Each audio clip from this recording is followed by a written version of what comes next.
Hello everybody and welcome. In this video I will show you how to change volume on your headphones QCY T13. You have to start by open QCY application.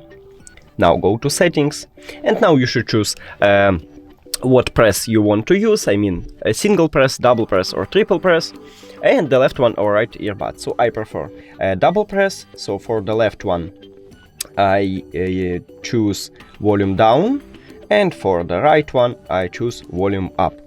And now let's test it. So if I press 2 times on my right earbud, I should increase the volume. Here we go, and again it worked. And if I press 2 times on my left earbud, I will lower the volume. And again. Here we go, it's working. That's it. Thank you for watching this video. If you found it helpful, please consider subscribing to channel and leave the like on the video. It's really important to us. See you later.